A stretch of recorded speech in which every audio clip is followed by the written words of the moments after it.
भाई दिन की एक प्यारी सी शुरुआत, एक अलग सा केस और अच्छा रिजल्ट। मेरे साथ आज है ज़ियाउल भाई जो 40 साल के हैं और ये मेरे पास आए हैं गोविंदपुरी से और मेरे क्लिनिक का जो डिस्टेंस है वो है 30 किलोमीटर। तो सबसे पहले तो ये बताइए कि मेरे बारे में पता कैसे लगा? 30 किलोमीटर की दूरी पे तो कितने क्लिनिक्स होंगे, तो मेरे को आपने कैसे सोचा कि मैं डॉक्टर रजत के पास जाऊंगा? सर मैं आपके पास तो कई बार यूट्यूब पे वीडियो देख रहा था, तो मैंने काफ़ी बार सोचा आपके पास जाने के लिए। इधर उधर भी गया हूँ, डॉक्टरों का मेडिकल वगैरह, मुझे तो कहीं एम्स में भी गए थे आपने? एम्स मुझे में भी कहा गया है। हूँ और प्राइवेट में भी गया हूँ, कहीं तसल्ली नहीं मिली मेरे को। तो ये जो फिर तसल्ली मैंने है ये कहा, कैसे अब होती है? मुझे कंफर्टेबल लगा आपके पास आके।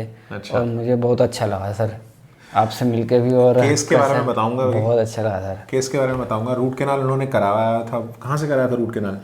मैंने वहीं कराया था अपने near by. Near by doctor से कराया था। कब कराया था रूट कैनाल? 2012 में करा, 12 या 13 में करा। 2013 में रूट कैनाल कराया 13 था में कराया था। और इन्होंने टेम्परेरी फिलिंग कराई हुई थी जो इतने सालों तक चल रही थी।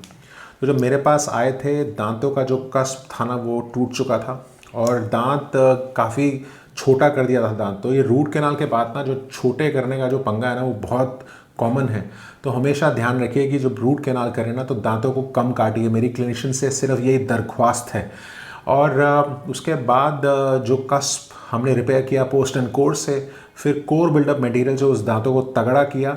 इन्फेक्शन था तो लेज़र से वो पूरा हटाया, पूरा प्रोसेस समझाया। एक टूल आपके पास है जब आप टैब से पेशेंट को समझा सकते हैं कि क्या प्रोसेस है। आपका फ़र्ज़ है एजुकेट करना, पेशेंट्स को बताना, और वो पेशेंट हर ज़रूरी वो ट्रीटमेंट कराएगा, अच्छा ट्रीटमेंट कराएगा, बिकॉज पेशेंट चाहता है क्वालिटी ट्रीटमेंट कराना, उनका दांत बचे। क्यों, सही बोल रहा हूँ मैं? Yes sir. तो जब आपने पूरा मैंने प्रोसेस बताया था तो क्या सोचा कि मुझे ट्रीटमेंट कराना ही है अब? वो बताइए आप पहले तो। सर मुझे कैसे डिसीजन लिया आपने दिक्कत इतनी लग रही जल्दी? थी, मुझे इनका दिक्कत ना हो जाए बाद में और ज़्यादा प्रॉब्लम हो जाएगी, क्योंकि मैंने चक्कर मारे हैं ना हॉस्पिटलों तो में। जब मैंने अभी इस वजह प्रोसेस से मैंने कहा कर रहा था, ये पता ही नहीं लगा सर आपने करा। हाँ, समझ में आ रहा था क्या कर रहा हूँ? हाँ आपने काम करा, मुझे समझ में ये पता लगा काम हुआ है। ठीक है। ये तो मुझे तो सही अपने बहुत अपने अच्छा दोस्तों लगा। को, अपने मोहल्ले में और भाइयों हाँ को जी बताएंगे सर, बिल्कुल सर जी, बिल्कुल। कैट कैम फिनिक्स के बारे में, माइक्रोस्कोप के बारे में, रबर डैम अब के तो बारे सर में। पता लग गया मेरे को, इतना इजी है। आपके पास ही आऊँगा। अगर मुझे मालूम ही नहीं था, मैं तो रूट कैनाल आरसीटी करवाई मैंने बाहर, इतने मैं आपके पास ही करा लेता। अरे यही तो बिल्कुल नहीं शुरुआत है। मालूम था सर, इतना बहुत एक ही बहुत। बार में हो गया सर, इतना टाइम भी बर्बाद नहीं हुआ आपके पास। एम्स में जाते थे तो सिटिंग लगती है। प्राइवेट में भी ज़्यादा टाइम लगता वहाँ पे। ओके। मेरे हिसाब से आपके पास आता तो मैं, मेरे हिसाब से एक ही बार में काम हो जाता है। चलो, टाइम देर भी आए बर्बाद दुरुस्त नहीं है। आए। चलो कोई नहीं सर। मैंने आपको हमेशा कहा है कि टूल्स एंड टेक्नोलॉजी, अपने आप को अपडेट करना आपका फ़र्ज़ है और पेशेंट्स को एक मिनिमली इन्वेजिव ट्रीटमेंट देना ज़रूर आपका फ़र्ज़ बनता है।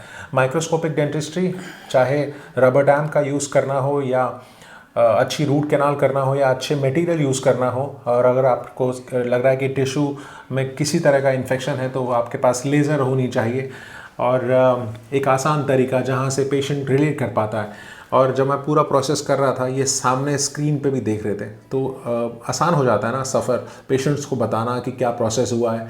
एक्सरे के ज़रिए बता सकते हैं कि अगर कि क्या प्रोसेस कर रहे हैं। तो सिर्फ और सिर्फ मीडियम यही है, आपको एजुकेट करना, आपको बताना और आपको मोटिवेट करना। तो फिर भी अगर आप किसी भी दांतों की परेशानी से जूझ रहे हैं तो आप मुझसे मिल सकते हैं। फ़ोन पे मुश्किल होता है जवाब देना, बिकॉज़ जब आप इन पर्सन मुझसे मिलते हैं तो मैं केस को आसानी से देख सकता हूँ, आपका उसी समय स्कैन ले सकते हैं, कोई भी डायग्नोसिस होती है तो हम उसी समय बता सकते हैं आपको और ट्रीटमेंट ऑप्शंस बता सकते हैं। सिर्फ़ और सिर्फ यही बोलूँगा कि आप लोगों का बहुत प्यार मिला है, तहे दिल से शुक्रिया सपोर्ट के लिए। और ज़ियाउल भाई, दिल से शुक्रिया विज़िट आपका भी करने के बहुत लिए। बहुत धन्यवाद। मैंने आपके पास आया, आपने मेरा काम अच्छा कर दिया बस तसल्ली से। मुझे आपके पास तसल्ली मिल गई बस, मैं बहुत देखो रिलैक्स फील इंसान कर ना, रहा हूँ हम सर। डॉक्टर्स जो होते हैं ना, हम सिर्फ और सिर्फ भूखे हैं मैं प्यार के, आगे से भी आपके पास ही आऊँगा सर। सत्कार के, प्यार के, इज्जत के। और अच्छा लगता है जब दिल से पेशेंट दुआ देता है ना, तो हमें लगता है कि हम अपना काम और अच्छा करें और मेहनत करें और आगे बढ़ें और एक अच्छी दिशा, सही दिशा पे जाएं, जिससे कल और बेटर हो, उससे परसों और बेटर हो और ऐसे ये दौड़ चलता रहे। तो तहे दिल से शुक्रिया।